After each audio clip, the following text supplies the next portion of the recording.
All right. Well, I don't know if anyone's going to show up now because I couldn't get into the thing I had scheduled. So we'll see if anyone pops in. And if not, I'll go eat dinner. Um, all right. I'm going to post stuff on the community tab. Going live. But the original event wouldn't work. But if you want to join me, I'm up now. No one's in, so maybe no one wants to hang, and that's fine too. You know what I mean?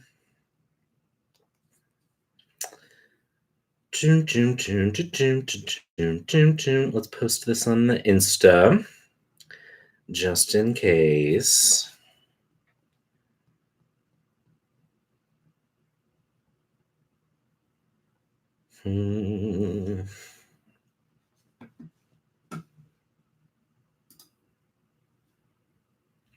Hi, folks. Sorry, I'm just posting on Instagram now because YouTube, there's a lot of reasons to not be happy with YouTube right now. And right now, I'm not happy because they screwed up my event. But hi, friends. Hi, Christina. Hi, Selkie. Hi, Diane. Hi, Moon Priestess.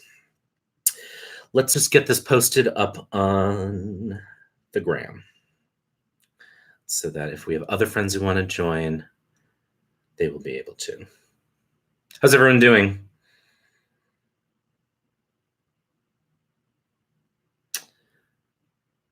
Hi, why? Sacred Turtle, Iridescent Sea. I'm just posting on what am I doing? What's my name? What day is it? On Instagram that I had to change the channel. Hi, everybody. Happy Friday.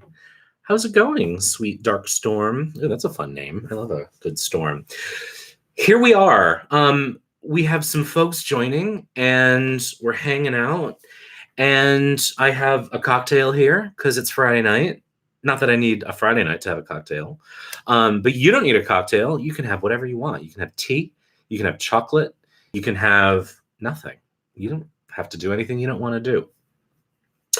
So I'm a little annoyed at YouTube right now because I had an event scheduled and it wasn't functioning. They keep changing things, and that makes me unhappy. Coffee, oh yeah, mac and cheese. So this is a 2019 Ask Me Anything. So you can, if you've been a fan of my channel or me or not, or you hate me, you can ask me questions and I'll answer them to the best of my ability as a human being who is flawed, but kind of fun. So that's where we are with that. And Elizabeth already asked me a question, so thank you, which is, do you hear messages from your angels or guides, or do you rely on your own intuition? That's a good question. I'm actually really super curious what it's like to have the experience of hearing messages from guides. Selkie, that's great. I love joining people in bed when they're relaxing. It is late, though. Thank you for coming on and saying hi. So no, I don't hear guides or voices in any way. I have many friends who do, and I'm really curious what that would be like. I really do listen to my own intuition, which I think has served me pretty well so far. Hi, Suryata. I want to make sure I say your name, so tell me if I pronounced it wrong. Primordial Flowers. Hi, Tom. Hi, Tom. Yeah, I'm Tom. So yeah. So no, Elizabeth, I actually don't hear messages at all. But I guess I've always assumed that the experience of hearing messages is literal. Like talking to a friend or like I'm doing to you now.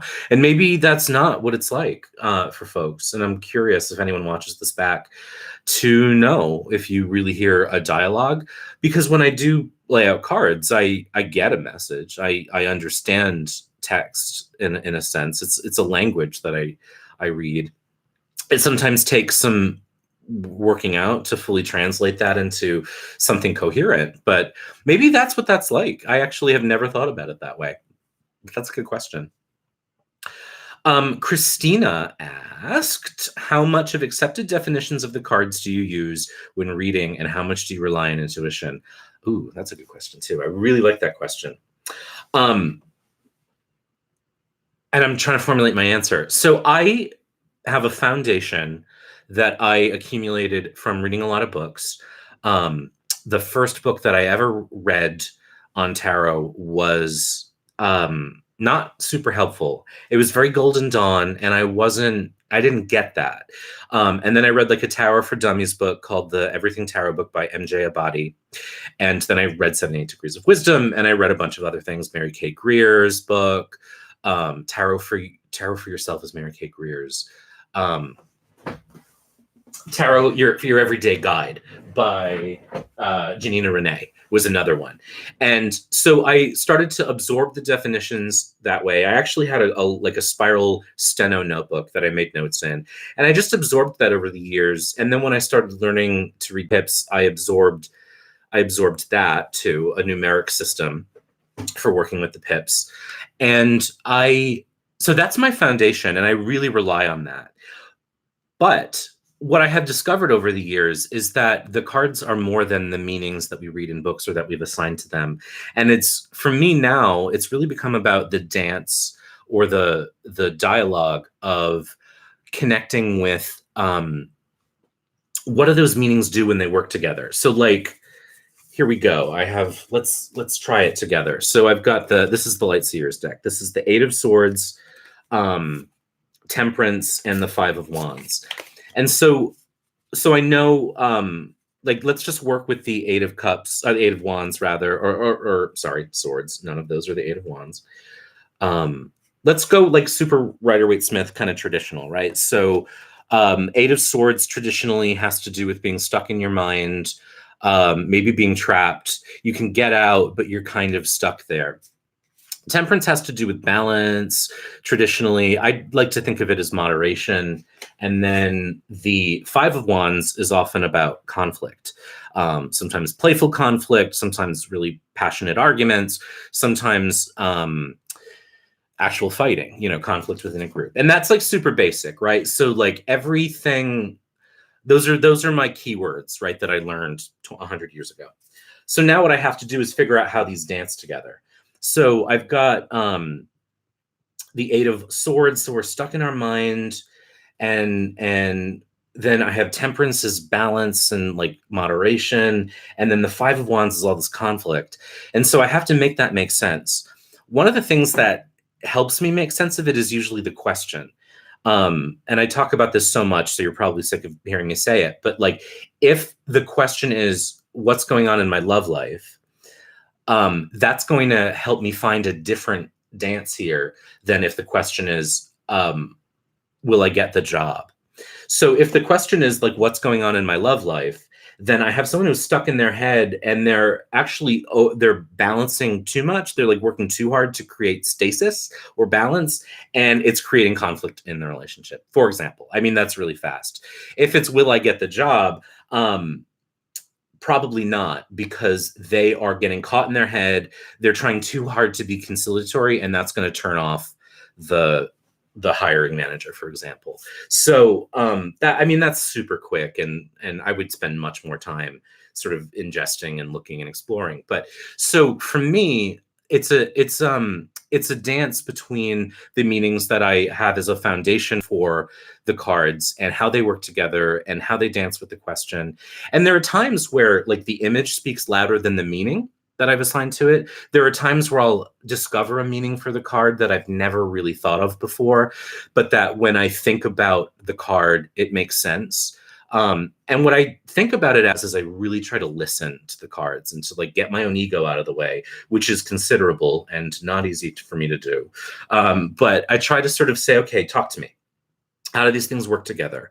And so I would say it's like, if I had to put it percentage, it's like 50% foundational meaning and 50% letting the cards dance together. So hopefully that makes sense in some way, or that answers your question, Christina. Let me know, if I can expand on that. So Y asked, when did you start charging for readings? I started charging for readings maybe 3 or 4 years ago. And it was a decision that I came to slowly.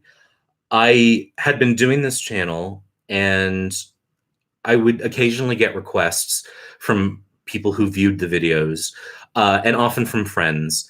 And I had started, it probably wasn't even 3 or 4 years ago. It was probably closer to like 2 years ago, now that I think about it. Time is so elastic. So I had started getting more and more requests, and I was talking to some friends, and they said, hey, look, you put all this stuff out there for free. It takes time. You enjoy doing it. But your time is valuable. You've got a life, you've got a career, you've got a partner, and you've got your writing, you've got this channel.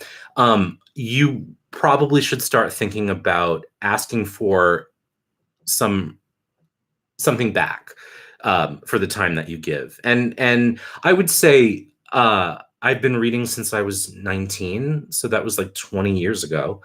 And it took me up until 2, 3 years ago to start charging. But that's just me. I've never had any ambition to be a professional business tarot business, because I don't imagine that I'm capable of making a living doing it. And I have student loans, and they're expensive.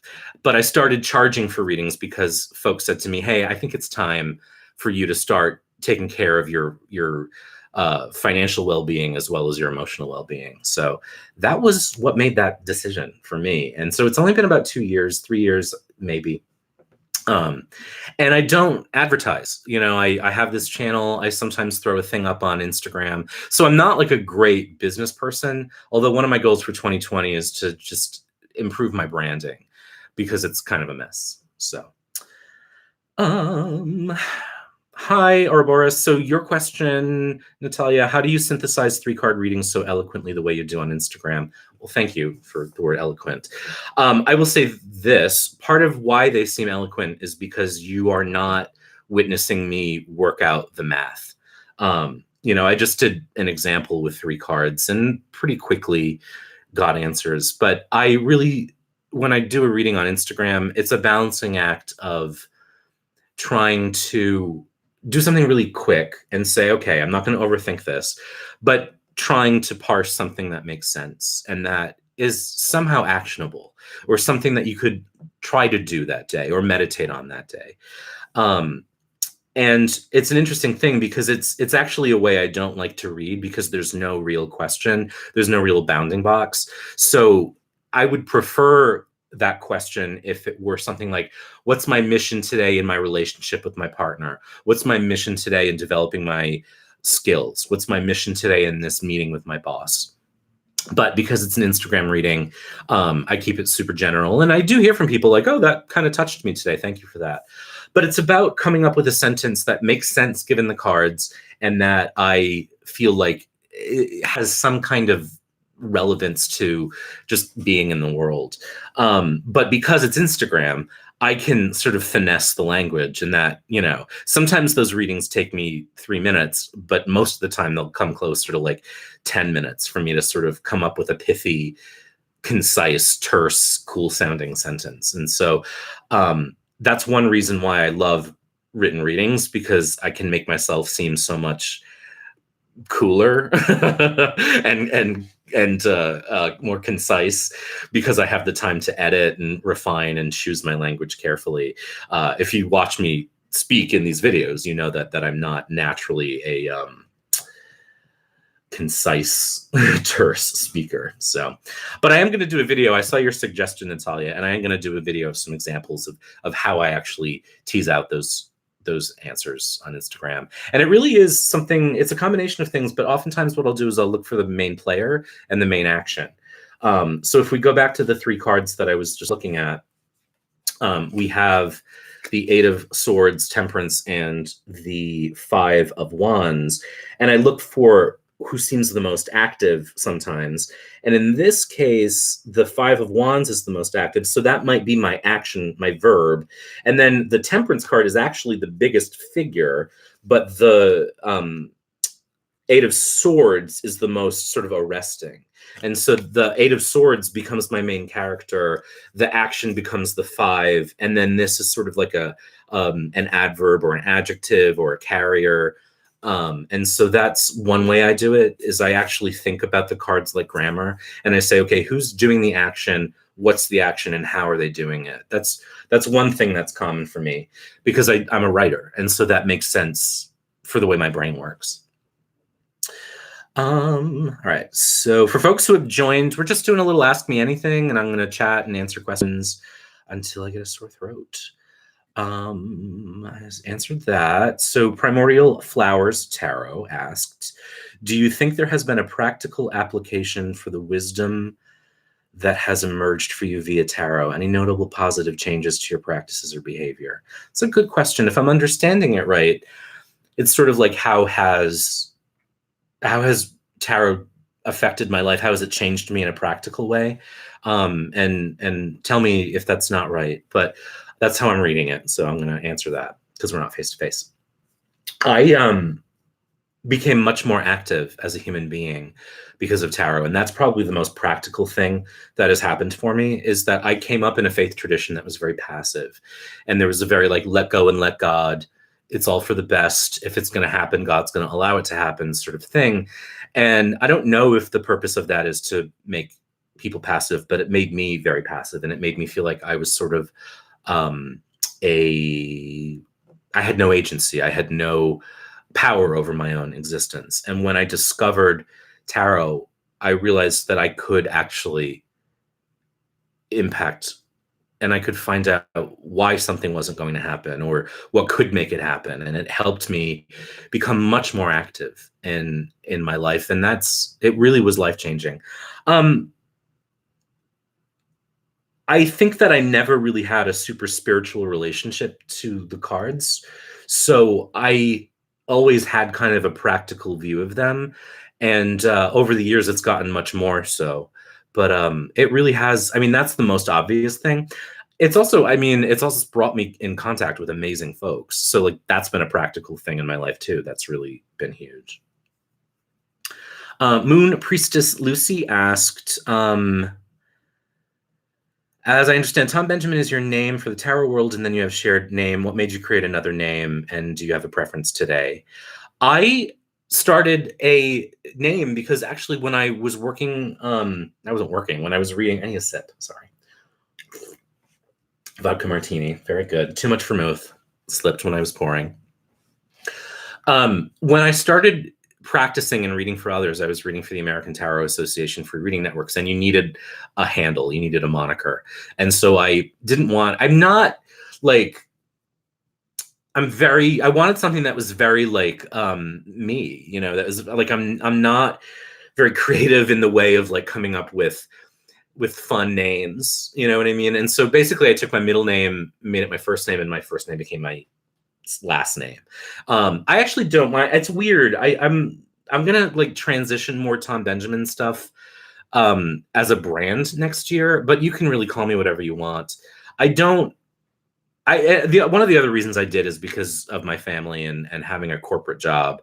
There is some stigma that I don't want to deal with.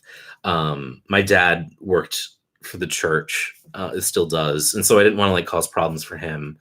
And so that was why. And I struggle with it a little bit because Ben is my name. I think the thing that has really helped me, though, is that they're both my name. I just sort of inverted how they play. So, but you can call me whatever you want. Oh, thank you, Jay Loves. That means a lot. Do you think of doing sex in a tarot series? I thought about it, but I don't know if I have more to say than what I said in that video. But I would certainly make more on that topic because I think it's important. I'm sorry, Sarhudar. So you have to also forgive me because it's been a long week. So Suyarda, I hope I'm saying that correctly. I know you have just done a deck cull, but I'd love to know if you have a go-to deck for yourself and that you don't use for anyone else, and if so, what it is. I do, actually. I don't use it much, but the Wildwood Tarot I only use for me, partly because I work with the guidebook when I'm using it.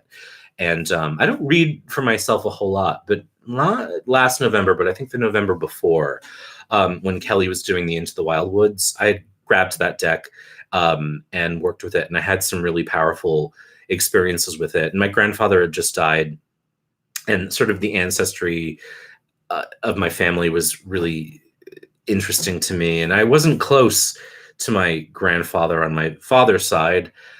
I know that, my family loves each other, but he had a hard life. He was in World War II, and I think he had a lot of PTSD, and it was hard for him to connect to folks, and I think he didn't get to have therapy and all of the things that I got and get. So that deck sort of called to me in that way. And so I spent a lot of time working with it. That's kind of the only one, I think. I actually don't read for myself all that much. But that is one that I only use for me and will only use for me. And someone gave me they knitted a lovely slip cover for it, which I love. Thank you, Creative Coffee. These, just to plug, came from Zenny Optical, which is an amazing site if you wear glasses, because these were like $30, lenses included. Check them out. Slightly Chip Moon, thank you. That means a lot to me. So I apologize if I'm not seeing folks who are coming in. So I'm just sort of rambling as folks ask me questions. And so please forgive me if I'm not engaged in the conversation, because I'm trying to keep an eye on questions and actually answer those. Hi, folks who are new. Do I ever get tired of tarot? Why asked, and if so, what do I do? I have in the past. I actually took a couple of years off from really thinking and working with the cards at all. What happened to get me there was that I think I was doing a lot of readings on the ATA free sites, and the questions I was getting were all really they weren't, is he cheating, but they were all kinds of things like that. And I was younger. I was in my late 20s, I think, maybe early 30s. Can't remember. There was college in there at some point. And I got really bitchy about it. And I was like, I could answer any question in the world, and you want to know, if this person has a crush on you. And I got really burned out from that, and I stopped. And I didn't touch a deck of tarot cards for a couple of years. It was always in my mind, but I wasn't working with it at all. And what happened during that time, I think, I had been going and going and going. And that was probably about after 8 to 10 years of reading every book and like getting every deck and just like ingesting. I think I thought that I was burned out because of the questions I was getting. That wasn't what burned me out. That was just arrogance. Like, that was total smugness on my part. And I really regret that attitude, because those are the kinds of questions I love reading for now, because that's what impacts us on a day-to-day basis. Like, we want to know if that person has a crush on us. We want to know if we're ever going to find love. We want to know if we're going to win the lottery. You know what I mean? Like, those are the things we care about, because we've got bills and feelings, and we're animals. We're impulse driven. But I think what happened was that I had ingested so much, and I had just like not taken a break. In the couple of years where I wasn't, I discovered after coming back to it that everything kind of digested and internalized, and I was a better reader, and that was about the time I started this channel. So time is not like something I'm really good at judging, but that was when I said, I get it now in a way that I hadn't. And those kinds of questions are the ones that I like answering. And I understand what Rachel Pollack was saying in a way I didn't before. And I know now that it's not just knowing that the 5 of Wands is conflict, but knowing what that means in the context of all these other things. And so actually that break was very necessary for me. And it helped me internalize all these things I had been reading and working with and doing and thinking, and so it was pretty major. There are days now where I'm like, ugh, what am I doing? Like, what is this? I pull out cards and I answer questions. Like, what kind of weirdo have I become? But those are just little moments of like the rational brain sort of taking over. Although my rational brain is probably where I read best from. So yeah, I haven't gotten sick of it since, but I have been going pretty hard for a while. So who knows, maybe I'll need a rest at some point. I think we forget that rest matters. That's why I put breaks in Tarot on Earth in my book, because you have to internalize that stuff. You have to make it make sense and let it sort of permeate in proof, like bread and all that juicy food stuff. So Susan asked, do you have recommendations for queer tarot, decks of books from queer creators? I'm thinking about the Next World and the Numinous off the top of my head. Those are probably the two that I would recommend. I'm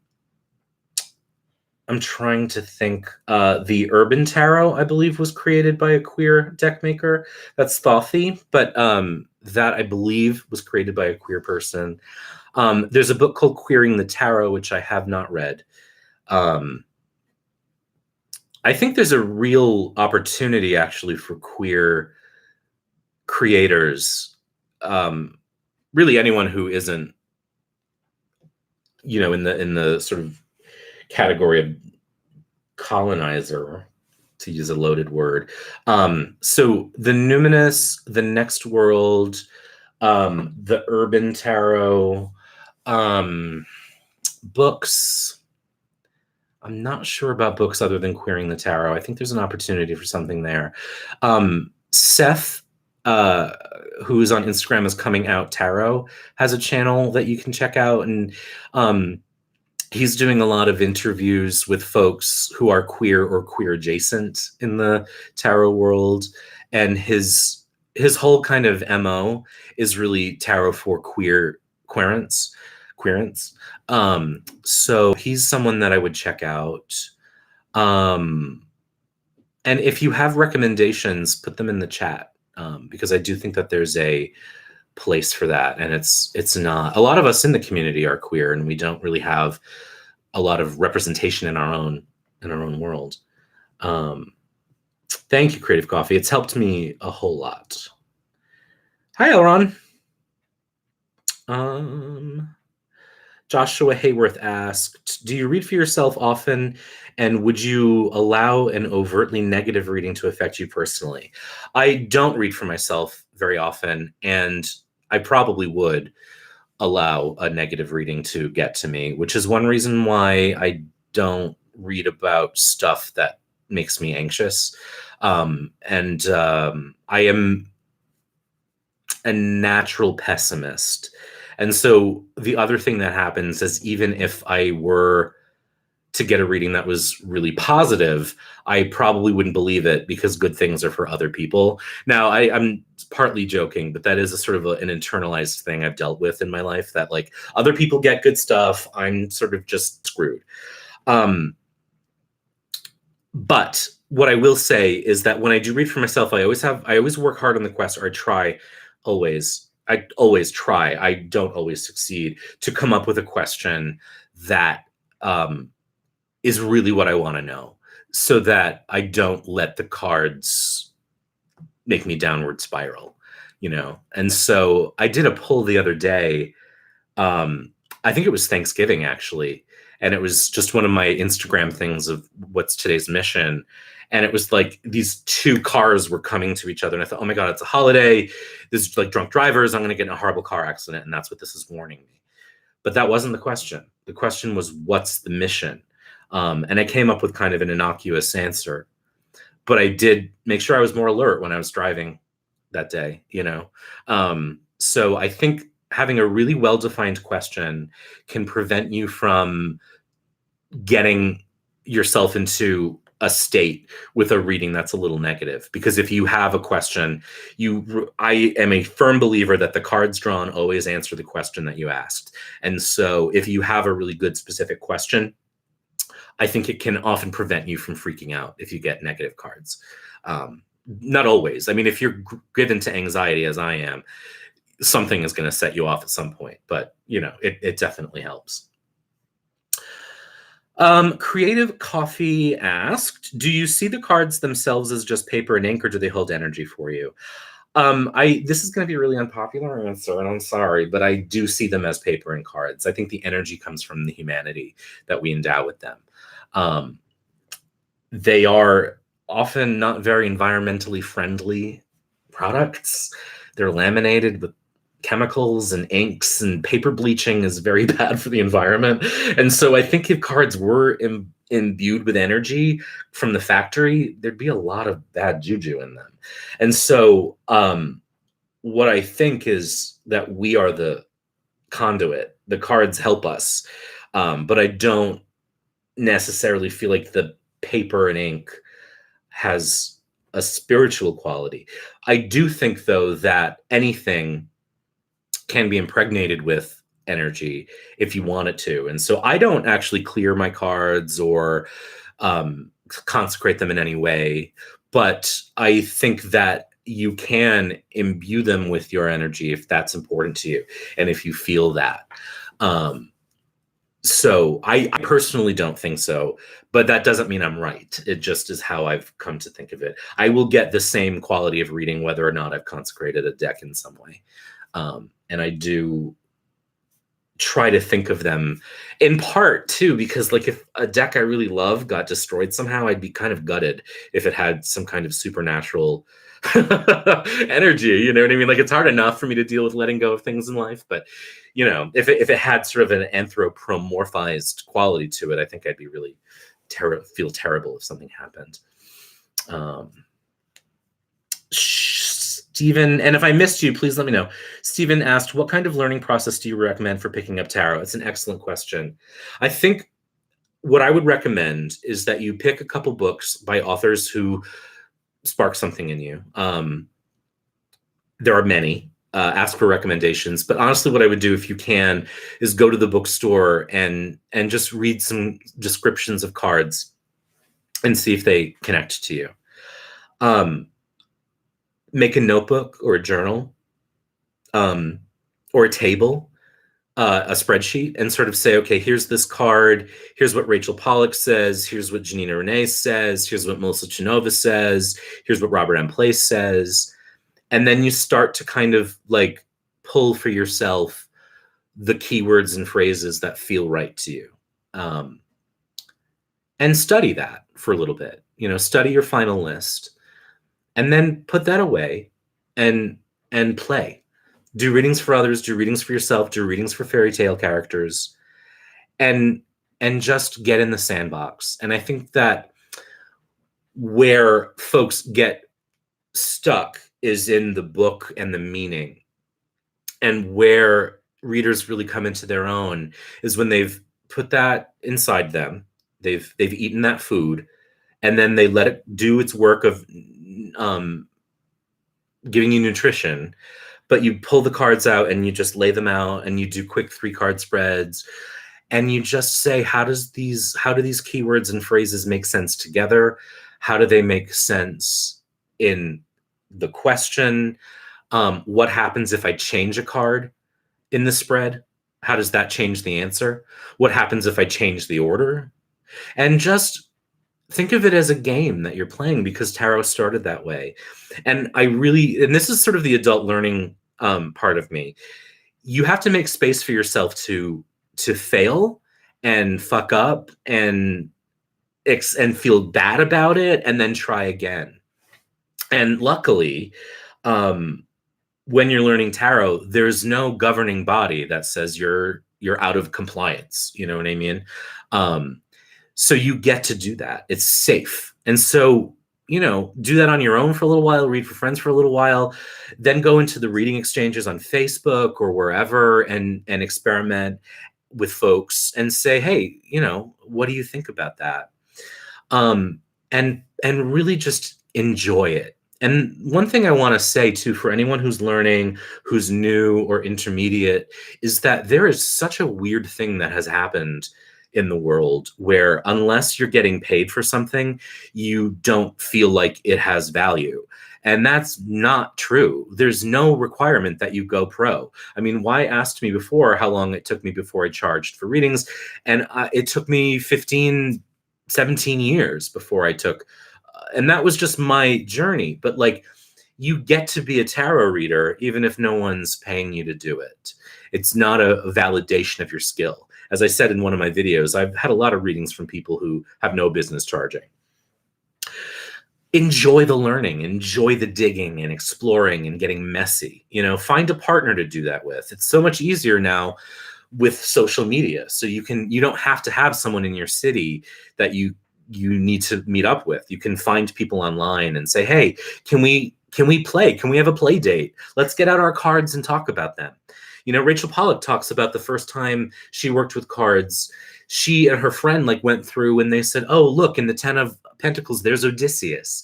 And they just made life connections to the cards. And then that's the big part, right? Look at the cards and say, how does this appear in real life? What does the 5 of Wands tell me? Where have I seen this in real life? Where have I seen this on the news? Where have I felt this in my day? Where have I felt this in my relationship? Where have I felt this at work? And when you do that and you journal that or however you work with it, then you start to make connections to real experiences. And they go from being definitions in books to being a language that you're speaking and that you can make sense of. And it's so much about that. It's so much about playing and just doing it and enjoying the doing and enjoying the journey and not saying I have to reach this expert level so that I can be a pro and be a real reader. No, you're a real reader when you start getting in the sandbox and making the cards answer questions in a logical way. And then the final thing I would say about that is judging your own progress. I'm a firm believer that you are not a successful reader, or I'm a firm believer that the barometer of a successful reader is not that they're consistently making accurate predictions, because I don't think that that's possible. The barometer of a successful reading to me is that it made sense. It's a logical, actionable, inevitable conclusion to the question, the cards, and the reader and the readee coming together. And that when you look at the answer, it is satisfying in the sense that it answers the question. And when it comes to predictions, sometimes we want them to not be true. So it's not about coming up with accurate predictions. It's about helping people forecast and respond. It's about saying, it's going to rain today, take that raincoat or you'll get wet. The salient point isn't that you'll get wet. It's that you took the raincoat. You know, it'd be great. I mean, it feels really good for the ego to be like, oh, she got wet, told her.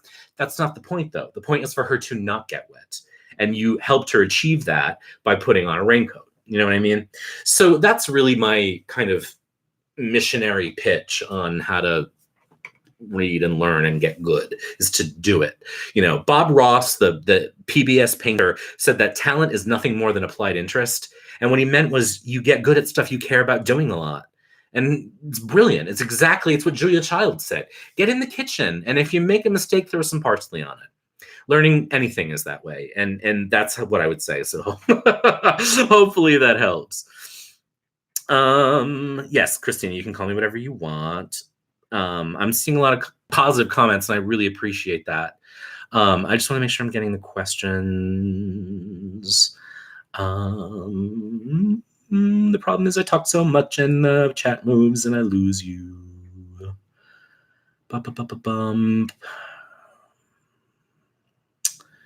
All right. If I missed you again, please ask the question again. Is he cheating? You know he's cheating. I don't like people asking about lottery questions because I think it supports vice or bad habits, but your answer makes me think of it in a different way. And I've actually never answered a question about lottery, but you know, and all I meant really was that we care about daily things, and readings should be able to cover that too. I'm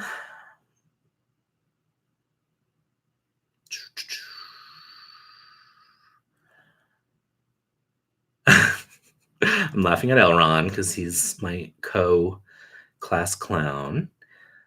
So I'm just going through to see more questions. It is helpful if you @ me because it highlights it for me. Y asked, do you change the meaning of the cards based on the imagery? Rarely. I am not a visual thinker as a first impulse. And so what I tend to rely on is my foundation of keywords, phrases, concepts, ideas, experiences. The image may inform the ultimate answer, though. So I don't, and that's one reason why I don't actually read guidebooks for a lot of decks, because the art, it's horrible to say, the art is principally decorative for me at first. And what I mean by that is I will say, here's the 5 of, and this came a lot because of working with pip decks. 5s are shake up and conflict. Wands are passion and fire and energy. So there's like a real passionate conflict. Now, that's what that might mean in the reading, but then I can look at the image and in this case say like, oh, these are all really young people and it looks like a dance company. And so I can say that the conflict is performative. And so like that's sort of how I work with the images on cards. It's not my immediate response to the reading or the cards is not the image, which is not common. Like I recognize that I'm probably in the minority there. My first instinct is to work with the foundation that I've developed over the years and then allow the image to inform me, which is one reason why I really could read with any deck. That's not patting myself on the back. It's just I could pick up a pack of playing cards and read it like tarot without the trumps, because I have that foundation and the images are secondary to me. But I love pretty art, and so that brings something to me. And so I do respond to the images, but I will let them inform the reading, but it's not my initial impulse. And so if the 5 of Wands, let's look at the 3 of Swords, for example. Most Rider-Waite-Smith versions of the 3 of Swords I don't like, but it doesn't stop me from reading the 3 of Swords in the way that I read it, which has to do with expansion of thinking, growing communication, etc. You know what I mean? So the image to me comes after, but that 3 of Swords might say it hurts to know, it hurts to grow, growing pains, and that sort of thing. You know what I mean? Joshua asked, do you think decks can have a personality? For example, have you found a deck to be particularly accurate and another to refuse or make sense? Or is this a result of artistic preference? That's a good, very, very good question. And my feeling on that has changed over time. I used to think that, well, I don't think that decks have personalities to me, and partly because of what I just described. But I have worked with decks like the Fountain Tarot that I think are beautiful, but that wouldn't speak to me when I tried to read with them. I think that I've done a lot of work in the past few years and probably could do that now, work with that deck now, because of what I just described. But I don't feel called to it, And so, but what I will say is, like, I'm again in the minority, I think, in that decks don't usually have voices to me. So the Light Seers versus the World Spirit versus the Marseille, they don't have different, like, not one of them isn't funny and one of them isn't like bitchy to me, in my experience. And I think that's just because of the way I've learned to read. And because, as I just said, the image is kind of secondary in a way. But systems, I have found, have different personalities. And so tarot I find very even and very expansive and kind of trustworthy. Sibylla, which I probably sell more Sibylla readings in my shop than anything else, is very like Whoopi Goldberg and Ghost. You know what I mean? Like, in a Sibylla reading, you're going to find out what to avoid or what could go wrong, I found. Geomancy is a little bit more like tarot to me, but it does have a little bit of this sort of earthy vibe that I dig. And I haven't worked with it too much, but I really enjoyed it. It seems to get really specific in a way that the other two don't, although I've gotten really specific readings with all of them. So yeah, for me, no, the decks don't have personalities, but there is preference for me in things that I've just not felt drawn to, and things that I love artistically, but that just don't sing when I lay out the cards. So, bum, bum, bum. Hi, friends. I apologize if I'm not calling out specific people. I just want to try to get as many questions answered as I can in the time that we've got together, because I have to eat dinner at some point, and it's almost 8:15. Hi, Rachel. Thanks for subscribing. Do you ever use oracle cards, and which ones? I don't use many. I use Sibylla, and it's actually out because Liz and I were talking about this the other day. I do use occasionally the L'Oracle des Reflets by Celia Malesville, which is a French oracle deck that has a Lenormand Sibylla-y feeling to it, but that doesn't leave me feeling empty. There have been oracle decks over the years that I've used as a prompt for a reading. So if someone comes to me and they don't have a question, or they don't know what to theme their reading on, I might draw a card to use. But I don't usually do that. I am very, very biased when it comes to oracle decks and which ones are really good and which ones I don't find useful. I like Elrond's oracle, the Spirit Doodles, because he has created cards with brilliant keywords and a great book that has this experiential thing that goes along with it. And I really like that. I'm trying to think of other oracle decks that I have used and liked. I've really gotten rid of a lot of them, I have to say. I'm sorry. But the Oracle de Reflet, I really love. Baba's Table asked, have you ever done shadow work with your tarot? I've done a little bit. And I did a series on YouTube about what I call social shadow work or universal shadow work. I will be straight up, like, I have been in therapy for like 20 years, and I've done a lot of my shadow work that way.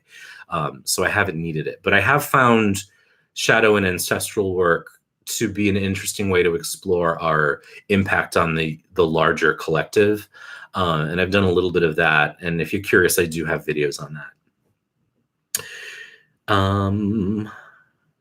Oh, we have a troll. Let's get rid of the troll. I don't have a moderator. I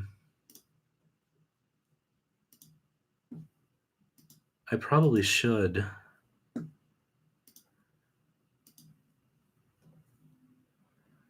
Ugh, people are the worst sometimes. This user's message will be hidden. All right, holy crap. There we go. All right, let's shake off that grossness. Do you ever do stand-up? I always wanted to do stand-up, but I'm afraid. But I am a writer, so I have written funny things. I asked the tarot, what's the best thing about 2020 for me? Five of Pentacles reversed. Any ideas? Five Pentacles reversed. I'm trying to remember the Five Pentacles. Well, I mean, it's Five of Pentacles. Five is conflict. You might let go of some practical conflict in life, but it's hard to say without knowing what's really going on. I do need moderators.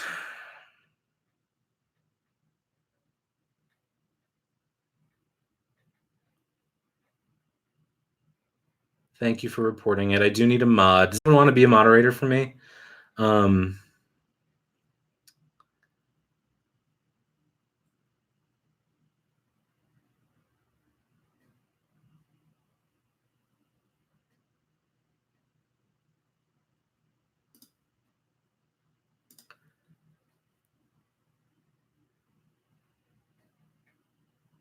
Sorry, I'm just reading through the comments to make sure I got all the grossness. I'm a fat ass. That's what someone said. Boom. Okay.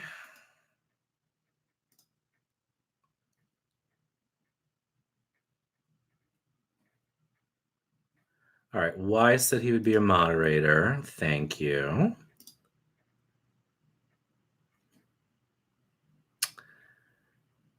All right. That put a damper on things. Fuck hate speech. Let me see if I got any questions.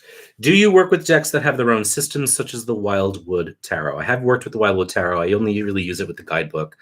I really like the Dreams of Gaia, but I've never really spent a whole lot of time working with it. And I like Benabel's Spirit Keepers deck, but like that is something I feel like I really want to dig into.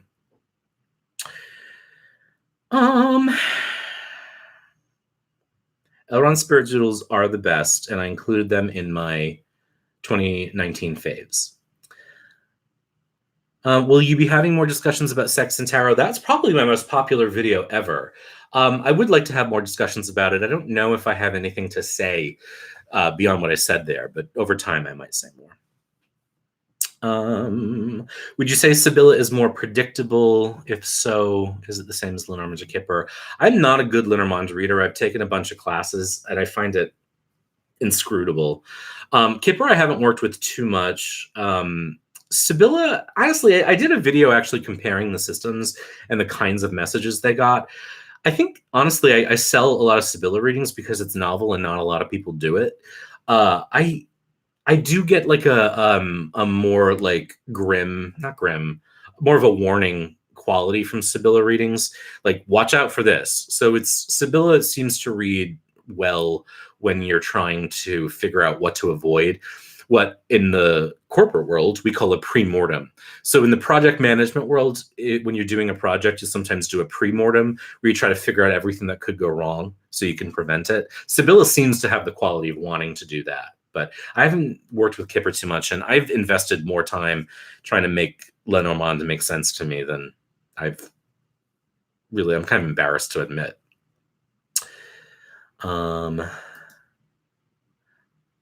I think I made you a moderator already. Why did that work? Because when I click on you, it says remove mod. So hopefully that worked. I'll make Veronica Jude one too. Hi, Veronica Jude. Have you ever been totally off with a reading? Yes, I have. Or I felt off. It's a weird thing though. Like, sometimes I think I'm spot on and someone will say, no, that's bad and wrong. And sometimes I think I'm really bad and someone will be like, oh my God, that was amazing. So I tried not to get too caught up on that. I have an ego like everyone else, so I can from time to time. But I said earlier too, like sometimes you want to be off because the reading is preventative or you want to help someone avoid or achieve something.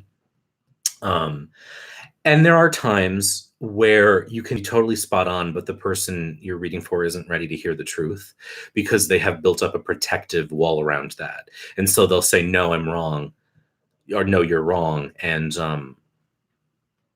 you're not. They just aren't ready to hear the truth. So it's tricky. And so I say this a lot now, but I think the barometer of a really successful reading is that you answered the question logically based on the cards. But yeah, I have been off, and I've had people tell me I'm off. When I haven't had it happen lately, but when someone says I'm off for a reading they paid for, I always refund because it's not my business. I would probably not do that if it was my career, but I don't want to deal with someone who's unhappy. And so I'll say, okay, I'm sorry, here's your money back. I'm not the reader for you, and I won't read for them again. Whoops.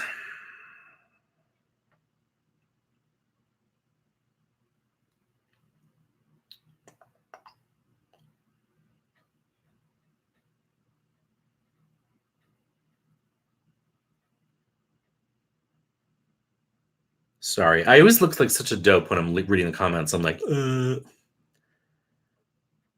So it seems like the questions have slowed down. And Antonello, the fabulous fellow, says he's planning a video series about gay sex in the tarot. There's a queer reader that you should follow on YouTube. So check Antonello out, and he's going to do, because that came up earlier. A Joy Tarot asked, do you ever use tarot for your writing? I have. And actually, when I do writing workshops, which I haven't done in a while, but sometimes on the first day, people haven't written in a while, and I'll bring out the deck and we'll pull 3 cards and I'll make them write for 20 minutes. And so sometimes when I'm stuck or blocked, I'll just use it as a prompt. Did I miss anything?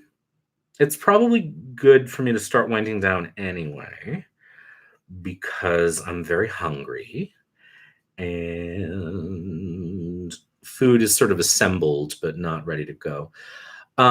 Sweet Dark Storm asked, how do you know when you're right on a reading, or do you leave that up to the person?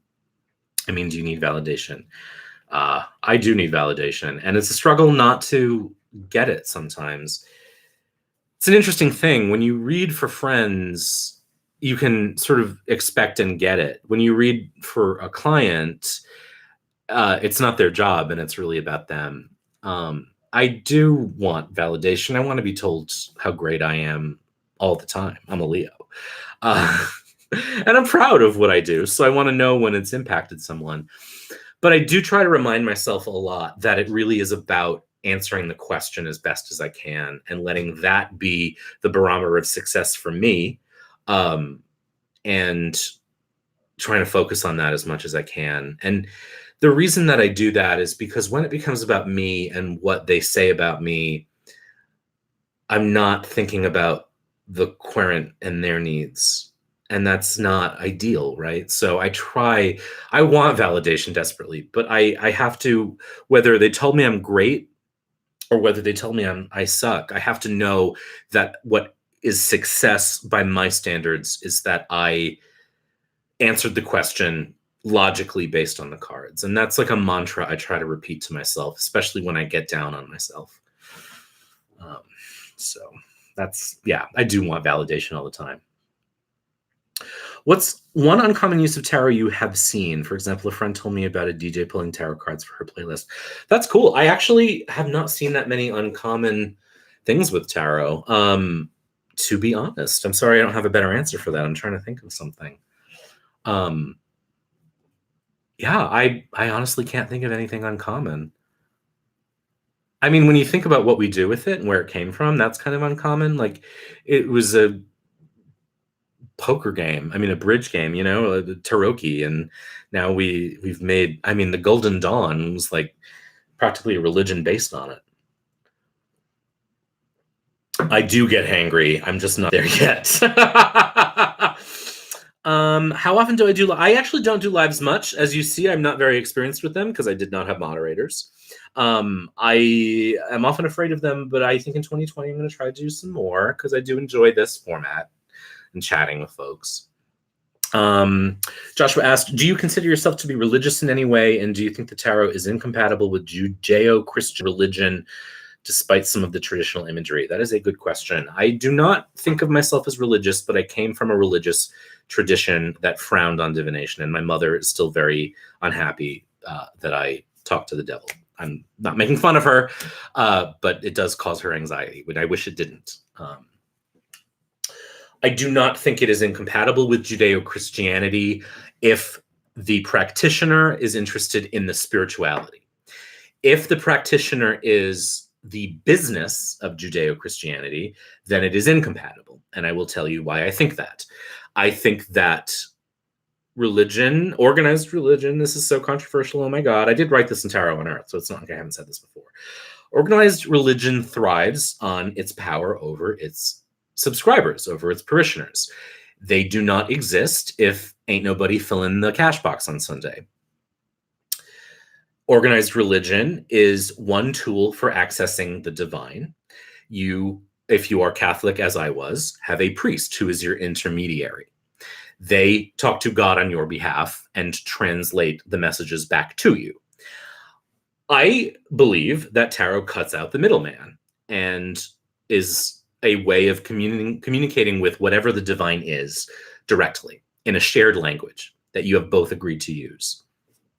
And so if you are if you're coming from the Judeo-Christian community or world or Islam or anything, I do not think it's incompatible because I think everyone prays in those traditions.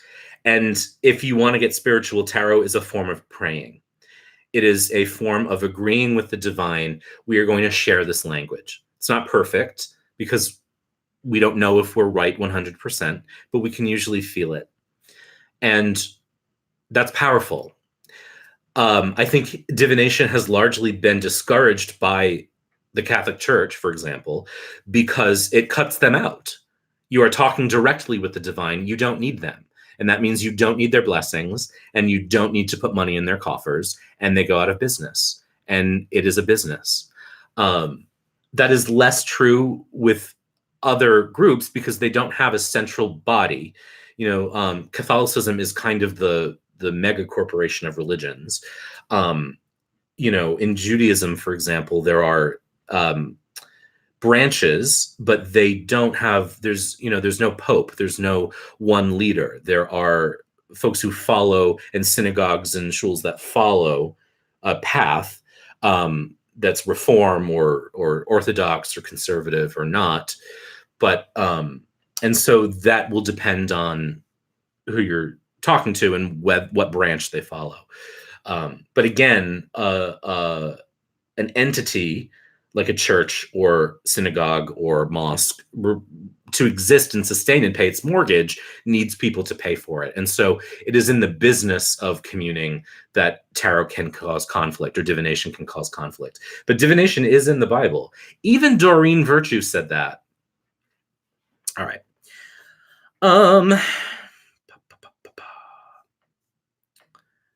Have I done any? I have Hysteric Blue explored astrology. I don't feel a connection between them. The systems do not meld to me. I find the astrological associations in tarot to be imperfect and not make sense. But I do think astrology has been really helpful for understanding myself. I've only really just ventured into the waters of it, but no one has yet convinced me that tarot and astrology fit in the way that the Golden Dawn said it did, or it does, and the way that Crowley said it does. But I think they are complementary and can be used together incredibly well.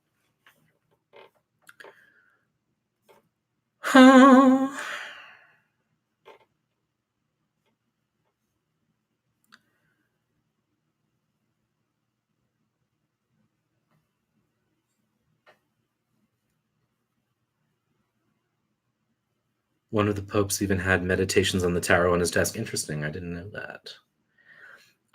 Is it that there are some charlatans in the divination side who would serve?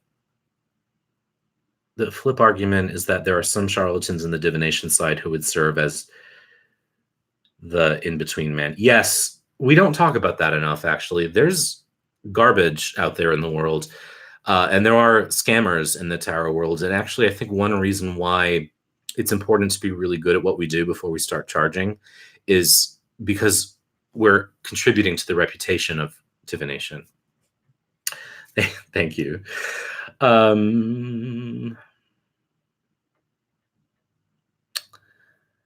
What's an uncommon use of tarot you have seen? I think I answered that already. I don't have a good example. I apologize.